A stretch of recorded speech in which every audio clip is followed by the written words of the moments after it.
Bonjour et bienvenue à cette nouvelle vidéo. Aujourd'hui, on parle encore de laser parce que c'est mon obsession du moment. Je ne pense qu'à ça. Donc, vous inquiétez pas, un jour on fera des vidéos sur un autre sujet, mais pour l'instant, c'est ce qui m'intéresse le plus.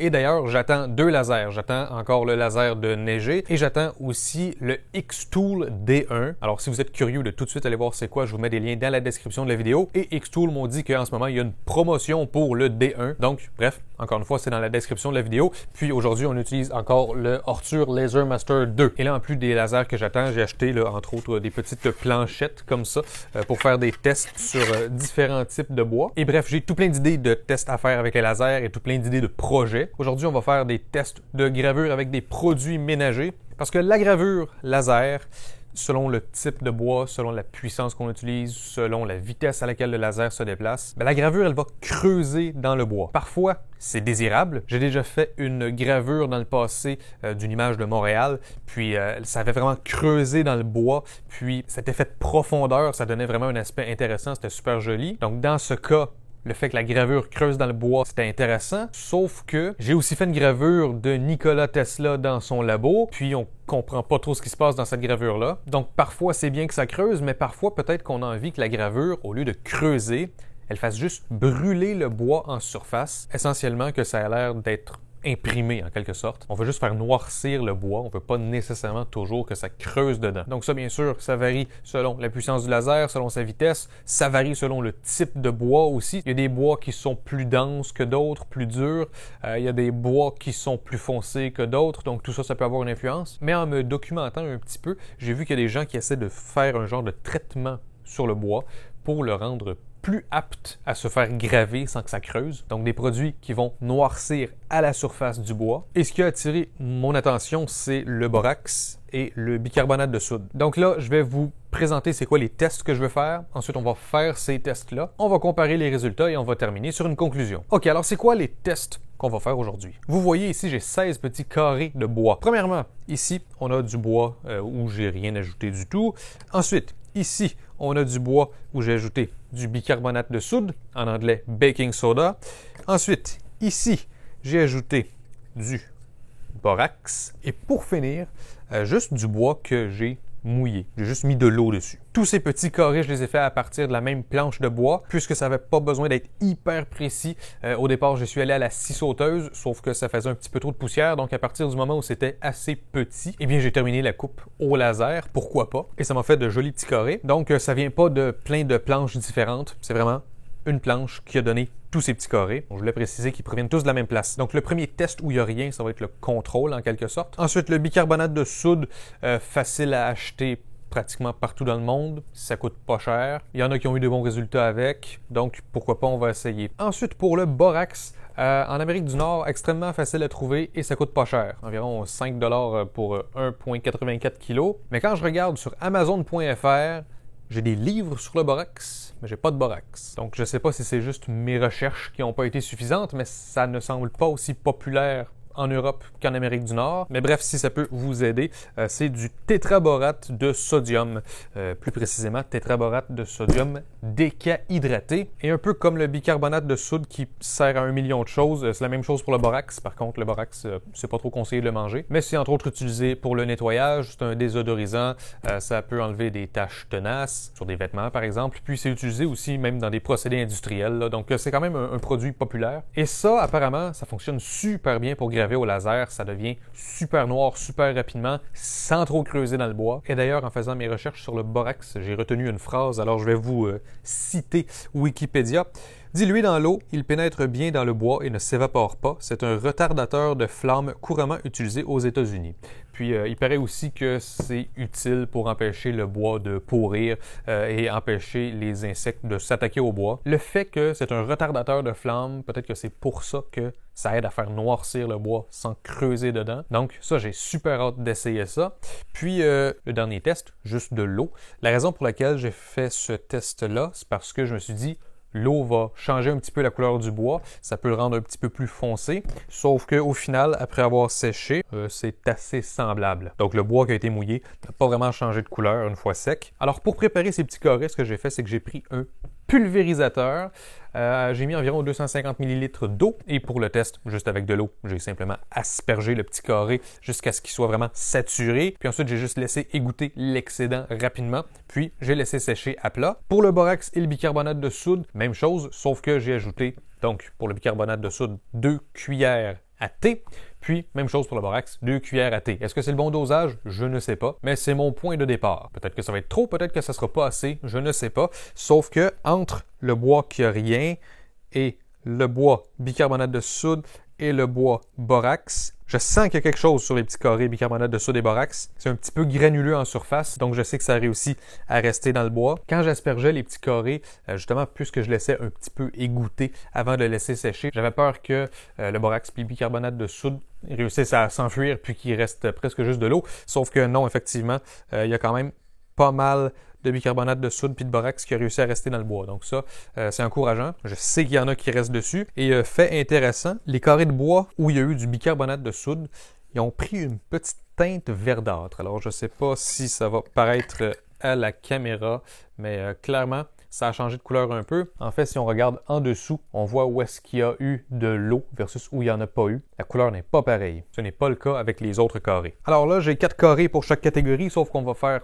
3 tests pour chaque catégorie. J'ai un carré extra au cas où il arrive quelque chose. Le premier test, ça va être vraiment là, un test de gravure, un benchmark, où est-ce qu'on va essayer de voir vitesse versus puissance. C'est quoi le niveau de noircissement qu'on réussit à obtenir. Lorsqu'on va avoir fait ce premier test, on va graver un logo monochrome. Lorsqu'on va avoir gravé le logo, on va essayer de graver une image et on va voir qu'est-ce qui rend le mieux. Alors suivez-moi, on s'en va à la boîte laser et on va procéder au test. OK, voici comment on va procéder. On va commencer par faire tous les carrés qui sont en quelque sorte sans additifs. Ensuite, on va faire tous les carrés bicarbonate de soude, tous les carrés borax et tous les carrés qui ont juste eu de l'eau dessus. Alors, un groupe à la fois. Et là, je voulais vous partager une petite astuce. Si vous avez un laser comme ça, vous pouvez prendre une plaque de cuisson pour protéger la surface sous le laser. Donc, par exemple, si vous faites de la découpe. Et puisque pour faire une belle découpe, c'est mieux quand les objets sont un petit peu surélevés. Vous pouvez prendre une grille de refroidissement là, utilisée pour les biscuits, les gâteaux, le pain. J'ai simplement scotché ça sur la plaque de cuisson. Et si je voulais couper quelque chose dans ce carré, bien, vous voyez que mon carré il est surélevé, donc ça c'est idéal. Et puisque c'est pas un laser qui peut couper le métal, eh bien j'ai pas besoin d'acheter un gros truc là, en forme d'hexagone. Des fois ça coûte 80$ ou même plus. Alors que la plaque de cuisson puis ma petite grille de refroidissement, en tout c'est même pas 10$. Et ça fait littéralement le même travail. Donc aujourd'hui, je vais pas m'en servir, mais je voulais vous partager l'astuce quand même. Puisqu'on fait de la gravure et non de la découpe, je vais simplement déposer mon carré comme ça, puis je vais le fixer bien en place avec de la gommette. Et voilà, donc ça bouge plus. Alors maintenant, direction l'ordinateur. OK, bienvenue à l'ordinateur. Je voulais vous montrer mon fond d'écran que je me suis fait parce que je le trouve cool. Et pour ceux qui s'intéressent, je suis sur Endeavour OS, qui est semblable à Manjaro parce que c'est basé sur Arch, sauf qu'il y a moins de trucs préinstallés, puis les mises à jour sont un peu plus fréquentes. J'étais curieux de l'essayer parce que ça fait longtemps que j'en entends parler et jusqu'à présent, je l'aime bien. Alors, on est sur Lightburn que j'ai appris à beaucoup aimer, puis je suis heureux que ça fonctionne sur Linux. Et la dernière fois, j'étais encore sur la version d'évaluation. Là, je l'ai acheté. C'est 2 développeurs qui travaillent sur ce logiciel. Alors, je me suis dit que j'allais les encourager parce que ce qui est chouette de Lightburn, c'est que non seulement c'est un logiciel qui pilote le laser, mais aussi ça permet de créer des designs comme ça ici, où est-ce que je peux dire que chaque carré se fait à une vitesse et une puissance différente. Donc, on a un très grand niveau de contrôle. Donc, si je vais dans Shape Properties, vous voyez ici puissance 10, ensuite 20, 30, 40, etc. Donc, voilà. Ça change comme ça. Puis, si je vais dans Cut Layer, vous pouvez voir que, par exemple, tout ce qui est dans la layer noire, c'est 1000 mm/min. Si on va dans ce qui est bleu, c'est 2000 mm/min, etc., etc. Donc, c'est comme ça que j'ai construit ce petit test. Donc, je vais connecter le laser. Donc, comme vous pouvez voir, il bouge. On va faire déplacer le laser. Puis, on va cliquer ici là, sur Show Last Position. Vous voyez, présentement, le laser est tout en bas ici. Donc là, je vais le faire monter un petit peu. Puis, si je vous remets sur la caméra, donc, bon, par exemple, celle-ci, on va faire bouger le laser jusqu'à la planche. C'est possible de configurer Lightburn pour qu'il fonctionne avec une caméra, sauf que avec mes caméras que j'ai présentement, ça ne fonctionne pas super bien. Donc peut-être pour le futur, mais pour l'instant, je ne peux pas vraiment l'utiliser comme ça. Bon, je vais me mettre au-dessus de ma planche, puis je vais activer le laser, puis je vais tout de suite faire le focus. Bon, moi ça me semble bon. Pendant que le laser est allumé, je vais l'apporter tout en bas. Parfait. Maintenant, on retourne à l'écran. Vous voyez mon laser, il est ici, donc je sais que mon carré de bois commence là. Alors je vais prendre mon modèle ici, puis je vais venir le mettre juste là, voilà, comme ça. Puis maintenant, avec cet outil-là ici, je peux lui dire « va dans le coin en haut à droite ». Et là, si je vous montre avec les caméras, vous voyez que c'est effectivement rendu en haut à droite. Et je peux donc aller tester les 4 coins comme ça. Et là, je vois que ma planche, elle n'est pas super droite. Bon, voilà, ça semble bon. Alors là, tout ce qui reste à faire, c'est brancher la pompe, activer le ventilateur et démarrer la gravure. C'est parti!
Les tests sont terminés, c'est maintenant le temps de comparer les résultats. Selon moi, les résultats parlent d'eux-mêmes. Je suis très content d'avoir fait ce test parce que j'ai appris plein de choses et je suis vraiment impressionné par les résultats. Alors laissez-moi vous montrer tout ça de plus près et expliquer certaines de mes observations. Bon, premièrement, on va tout de suite éliminer la catégorie eau, c'est-à-dire les morceaux de bois que j'ai juste mouillés avec de l'eau sans ajouter quoi que ce soit dans l'eau. Ça a donné littéralement la même chose. Par contre, sur un autre type de bois, peut-être, si le bois mouillé une fois sec, il garde une couleur un peu plus foncée. Peut-être que ça pourrait apporter une différence, sauf que là, ce bois a séché et il a regagné exactement la même couleur qu'avant. Donc, ça n'a rien changé. Alors, j'ai pas fait plus de tests que ça.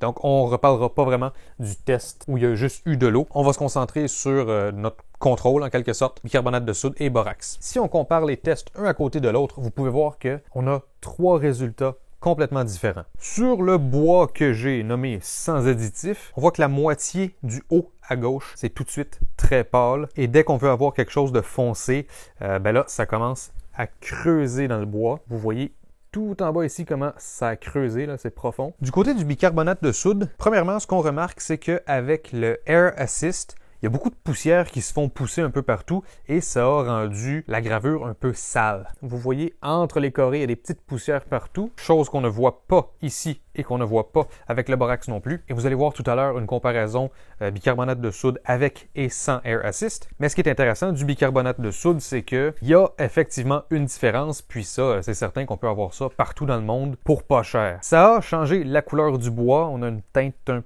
petit peu verdâtre. Peut-être que ça peut plaire à certains, peut-être que ça plaît pas à d'autres. Mais regardez tout en bas ici, vous voyez, même avec le Air Assist, ça n'a pas été creusé profond dans le bois, ça a juste brûlé la surface au lieu de creuser. Puis vous voyez, vers le 70% ici, ça a réussi à chasser un petit peu les cendres, mais pas au complet. Et le niveau de contraste est très bizarre parce que ici, c'est un petit peu foncé. Cette région-là, ici, c'est plus pâle, puis ensuite, ça redevient foncé. Alors, quand on creuse quand même profond, ça devient foncé. Quand on reste en surface, ça a une bonne couleur aussi, mais cette région-là, où est-ce qu'on creuse un petit peu, on dirait que ça, c'est juste assez pour chasser le bicarbonate de soude, exposer la prochaine couche de bois, et cette nouvelle couche de bois, elle n'est pas très colorée. Donc, ça serait mon hypothèse, ou sinon, peut-être que c'est une région où est-ce qu'il y a eu moins de bicarbonate de soude lorsque j'en ai appliqué avec mon pulvérisateur. Donc, c'est ouvert à interprétation, mais clairement, un résultat très différent. Mais si on oublie le fait que ça a créé une gravure un peu sale, bien clairement, on peut voir que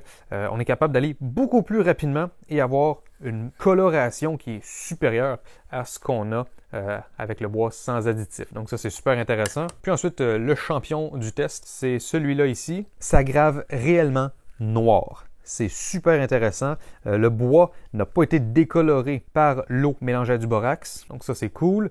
Puis, vous voyez, même à 9000 mm/min, on arrive à avoir des couleurs assez foncées, même si on n'est pas à 100% de la puissance du laser. Sur les vitesses un petit peu moins rapides, vous voyez que ça a creusé un petit peu, puis c'est pas aussi foncé parce qu'encore une fois, on chasse les poussières sur le dessus, puis on expose la couche du dessous. Donc, je pense que ça ici, c'est la même situation que là, à moins qu'encore une fois ici, il y ait peut-être manqué de borax à cet endroit-là. Encore une fois, ouvert à interprétation, mais je trouve ça vraiment impressionnant là, si on compare avec le bois sans additif. Ça donne quelque chose de complètement différent. Avec le borax, on dirait presque que c'est de l'encre. Puis c'est exactement ce genre de look-là que j'essayais de créer. Donc, je suis super content de voir que ça marche. Donc là, on va aller voir les logos. J'étais en train de faire le montage et je me suis demandé si les gravures faites avec le bicarbonate de soude et le borax étaient durables. Alors, j'ai frotté un peu les gravures et j'ai remarqué que les poussières foncées sont fragiles au toucher et on peut en quelque sorte effacer les gravures. Alors, j'imagine qu'il faudrait idéalement les vernir pour les protéger.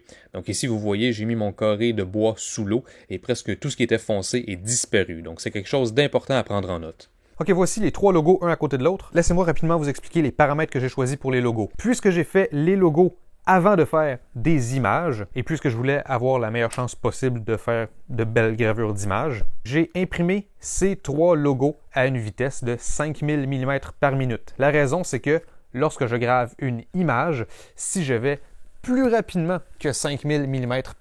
Le laser, parfois, il y a un petit peu de difficulté à suivre puisque on fait genre des mini-pixels, là, on fait un point par point et des fois, on se déplace trop rapidement pour que tous les petits points puissent apparaître. Donc, à 5000 mm/min, c'est relativement rapide quand même. Et selon mes tests dans le passé, 5000, 6000 mm/min, on perd pas vraiment de détails, mais plus vite que ça, on peut en perdre. Ces logos auraient pu être gravés plus rapidement, mais vu que je me préparais à faire des images, j'ai imprimé tout ça à 5000 mm/min. Donc, je suis allé sur mon benchmark ici, je suis allé vers 5000, puis j'ai sélectionné le carré qui était le plus foncé sans que ça commence à creuser. Dans le cas du bois sans additif, 5000 à 90% de la puissance. Dans le cas du bicarbonate de soude, encore une fois, 5000 à 30% de la puissance. Et enfin, pour le borax, un petit peu intéressant, 5000, oui, mais à 40%.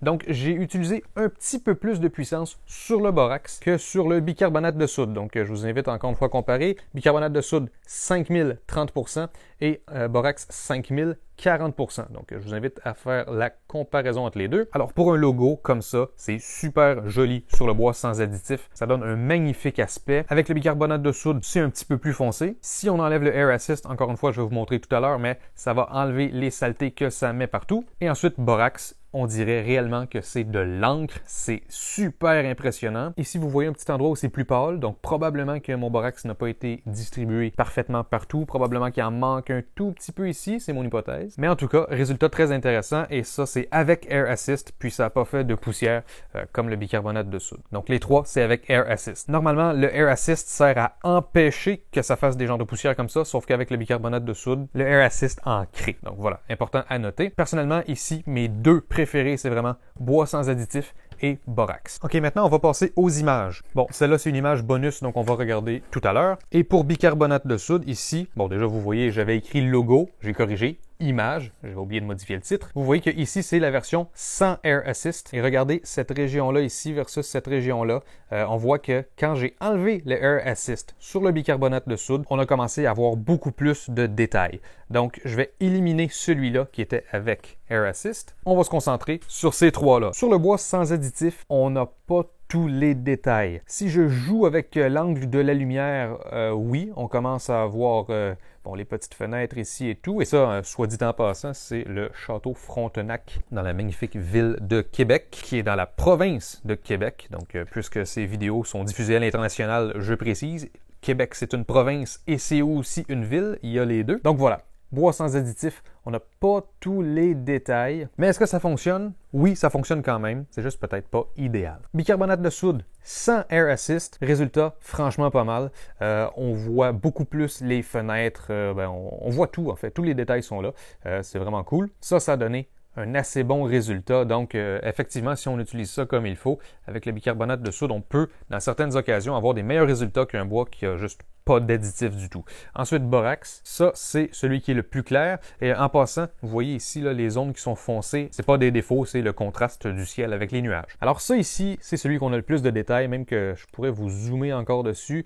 On voit les gens ici très clairement. Toutes les fenêtres, on voit tout très clairement. Puis, bref, c'est celui qui a donné la meilleure qualité de loin. On voit les canons ici en bas. Alors, je vous montre celui-là et enfin celui-là. Alors, le borax, à toutes les fois, c'est comme s'il y avait de l'encre sur le bois. Ça donne vraiment un look particulier. Donc, dans certaines occasions, c'est bon. Dans certaines occasions, c'est moins bon quand on veut un look qui est plus naturel. Mais voici donc 3 choix. Dépendamment ce que vous voulez faire avec votre laser. C'est peut-être des choses à considérer. Puis avec le borax, là, j'ai fait une petite image bonus. Et celle-là, je ne l'ai pas fait en point par point. Je l'ai fait en ton de gris parce que je voulais tester rapidement. Et clairement, c'est trop foncé cette image-là. Là. Je pense qu'on arrive à voir que c'est un bateau. Et ça, c'est une photo que j'ai prise dans la magnifique région de Charlevoix, qui est un de mes endroits préférés. Si j'avais fait un pré-traitement à l'image pour rendre l'eau un peu plus pâle, pour rendre la montagne un peu plus pâle, le bateau aurait clairement mieux ressorti dans cette image-là. Et même que j'aurais pu faire un genre de traitement où est-ce que j'accentue les contours du bateau. Il y a moyen de pré-traiter les images à l'ordinateur pour les améliorer sur le laser, mais quand même, pour un premier essai où est-ce que j'ai pas modifié un seul paramètre, je trouve que c'est un excellent résultat quand même. Ce serait pas difficile de rendre cette image beaucoup plus belle. Bon, et bien, c'est le temps de conclure. J'ai fait plusieurs tests aujourd'hui. Si vous avez des idées de d'autres tests que je pourrais faire, il me reste d'autres petits carrés. Si je récapitule les résultats, le bois naturel, encore une fois, ça dépend c'est quel type de bois. Ça, c'est du merisier russe, un bois qui est très pâle. Il brunit bien, mais pour faire les images, c'est pas idéal. Il devient pas assez foncé pour offrir de bons niveaux de contraste. Si on met plus de puissance sur le laser ou si on fait déplacer le laser moins rapidement, ça creuse au lieu de devenir plus foncé. Maintenant, bicarbonate de soude, on est capable d'aller chercher plus de détails dans les images parce qu'on est capable de faire des points qui sont plus foncés sans que ça commence à creuser dans le bois. Alors, on est capable de faire plus de niveaux de contraste. Il faut désactiver le Air Assist si on en a un, ou du moins dans mon cas avec mon assistance d'air, j'ai des meilleurs résultats lorsque c'est désactivé. Mais en tout cas, sur ce bois, ça a changé la couleur du bois. Et je suis pas trop fan de la couleur que ça a donné, un genre de verdâtre. Ça ressemble un peu à la couleur du bois traité qui est fait pour aller à l'extérieur, mais ça peut être une bonne option quand même pour aller chercher des détails dans certaines gravures. Ensuite, borax, c'est celui qui offre le plus grand niveau de contraste, clairement. On dirait que c'est de l'encre sur le bois. Je suis très impressionné que ça fonctionne aussi bien. Si on veut faire des gravures qui sont plus rustiques, un peu plus vieillots, peut-être que c'est plus joli quand c'est plutôt brun au lieu de noir. Mais je pense que dans beaucoup d'occasions, si on veut le plus de détails possible dans nos gravures, avec le borax, ça peut être très intéressant. Donc, 2 solutions qui peuvent être intéressantes. Je vous invite à les considérer. Je vous rappelle le dosage 2 cuillères à thé de bicarbonate de soude dans 250 ml d'eau. Et c'est la même chose avec le borax. 2 cuillères à thé de borax dans 250 ml d'eau. J'espère que vous avez apprécié cette vidéo. J'espère qu'elle vous sera utile. Si vous appréciez mon travail et si vous souhaitez soutenir ma chaîne YouTube, je vous invite à aller voir les liens dans la description de la vidéo pour plus d'informations. Je ne suis pas un YouTuber qui a plein de commandites. Faire ces vidéos, ça prend du temps et ça coûte de l'argent. Non seulement il faut que je paye pour l'équipement pour filmer les vidéos. Par exemple, j'aimerais ça améliorer les caméras dans ma boîte laser, mais en plus, là, il y a des dépenses au niveau des matériaux consommables que j'utilise pour mes projets. Donc, si vous voulez me soutenir, lien dans la description. Merci beaucoup. N'hésitez pas à laisser un j'aime et un commentaire sur cette vidéo. Ça m'aide à savoir quelle vidéo vous aimez regarder. Ça m'aide à savoir quel genre de vidéo faire dans le futur. Et ça aide aussi l'algorithme YouTube à savoir que beaucoup de personnes apprécient cette vidéo. Et donc, l'algorithme va aider à partager cette vidéo à plus de personnes. Donc, les commentaires et les j'aime, ça aide beaucoup. Alors, je vous remercie d'avoir écouté cette vidéo et on se revoit une prochaine fois dans d'autres vidéos.